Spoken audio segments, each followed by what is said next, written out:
Bismillahirrahmanirrahim. Assalamualaikum warahmatullahi wabarakatuh.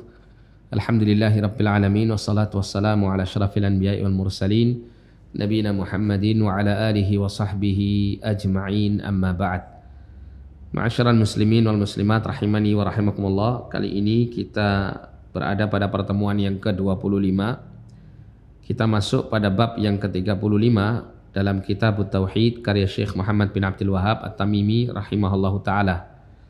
Bab 35 adalah berbicara mengenai termasuk dari keimanan kepada Allah adalah bersabar dalam menghadapi ketentuan Allah Subhanahu wa taala atau takdir Allah Subhanahu wa taala. Jadi dalam bab ini menunjukkan bahwasannya sabar itu adalah bagian dari keimanan. Disebutkan oleh Syekh firman Allah Subhanahu wa taala surat At-Taghabun ayat yang ke-11. Wa ma asaba min musibatin illa bi idznillah wa may yu'min billahi yahdi qalbahu wallahu bikulli syai'in alim. Tiada suatu musibah yang menimpa seorang manusia kecuali dengan izin Allah. Dan barang siapa yang beriman kepada Allah, niscaya dia akan memberi petunjuk kepada hatinya.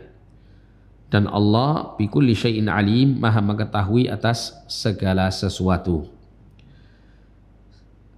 Kemudian Syekh menukil perkataan seorang salaf bernama Alqamah.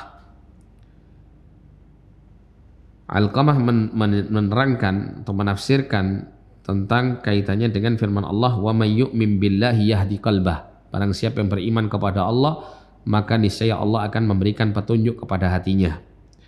Kata Alqamah, huwa rajulu tusibuhul musibah faya'lamu annaha min 'indillah fayarda wa yusallim. Jadi orang yang beriman kepada Allah dikala dia mendapatkan musibah sehingga Allah memberikan petunjuk kepada hatinya adalah seseorang yang ketika dia ditimpa musibah maka dia mengetahui ya bahwasanya musibah itu berasal dari sisi Allah Subhanahu wa taala sehingga dia merasa ridha ya, menerima, rela, wa yusallim ya, dan pasrah atas takdir yang Allah taala tentukan untuk menimpanya. Jadi sabar ini kata para ulama secara bahasa adalah al-habsu wal kaf. Ya, artinya menahan.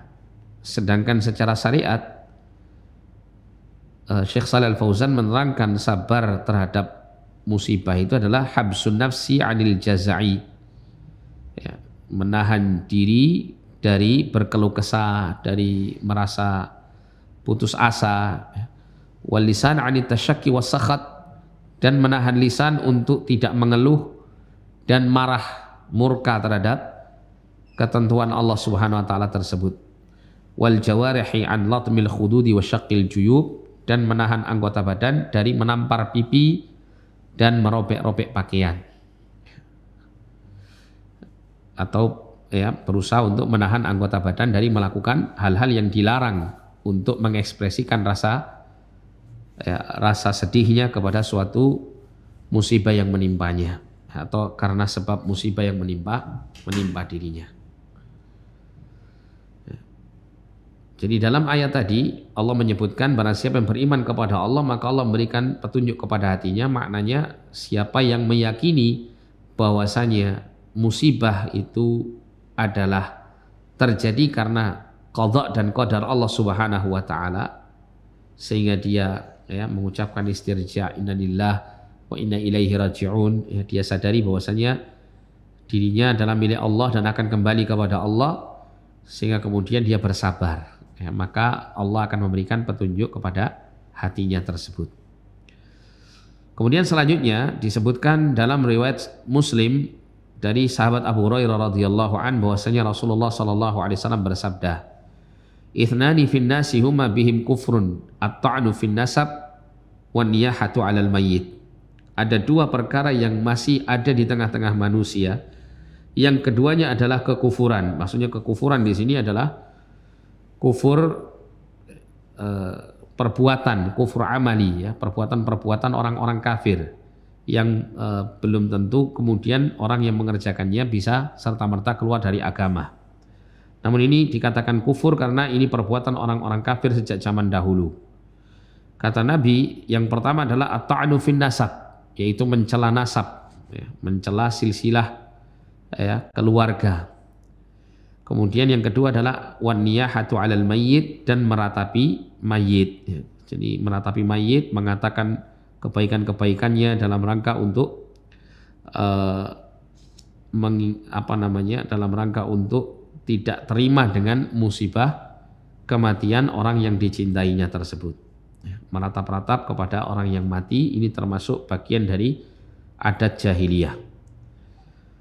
Kemudian Imam Bukhari dan Muslim meriwayatkan hadis yang marfu' dari Ibnu Mas'ud bahwa Rasulullah sallallahu alaihi wasallam bersabda, "Laisa minna man darabal khudud." Ya, bukan dari golongan kami orang yang memukul pipi, wa syaqqal juyub, dan merobek-robek pakaian, wa da'a bi da'wal jahiliyah, dan menyeru dengan seruan-seruan jahiliyah. Ya. Artinya di sini ya Nabi menggambarkan bukan termasuk golongan kami, maknanya bukan termasuk orang yang berada di atas sunnah, ya, sunnah kami atau petunjuk kami. Orang yang dia tidak bersabar di dalam menghadapi musibah dengan melakukan ya pemukulan pada pipinya atau merobek pakaiannya atau menyeru dengan seruan-seruan jahiliyah, ya, dengan meratapi mayit dan menyebutkan tentang kebaikan atau keburukannya dalam rangka untuk menentang takdir Allah Subhanahu wa taala. Kemudian dalam riwayat Anas radhiyallahu an, Rasulullah SAW bersabda, "Idza aradallahu bi'abdil khair, ajjalallahu lahu bil 'uqubah fid dunya."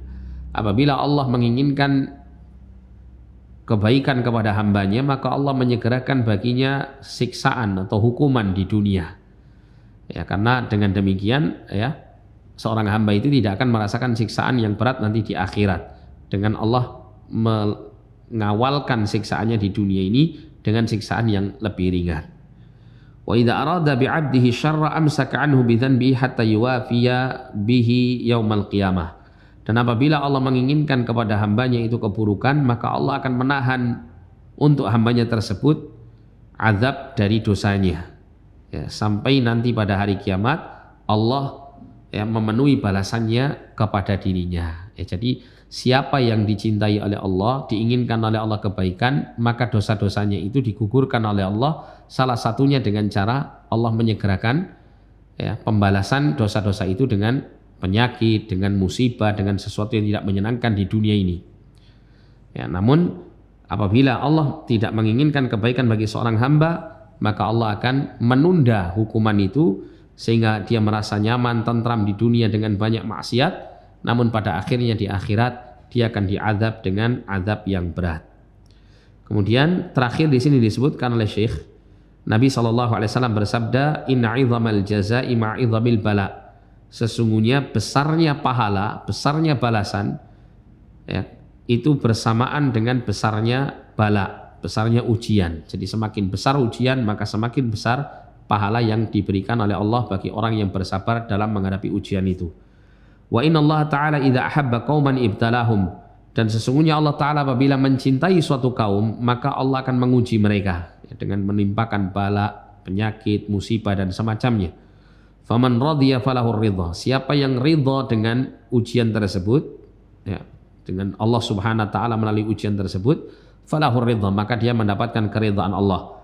Wa man sakhita falahus sakhat, dan barang siapa yang murka, tidak sabar kepada musibah tersebut, maka baginya kemurkaan Allah Subhanahu wa taala. Hadis ini dihasankan oleh Imam At-Tirmidzi. Ya, ini yang bisa kami sampaikan. Wa aqulu da'wana alhamdulillahi rabbil alamin. Wassalamualaikum warahmatullahi wabarakatuh.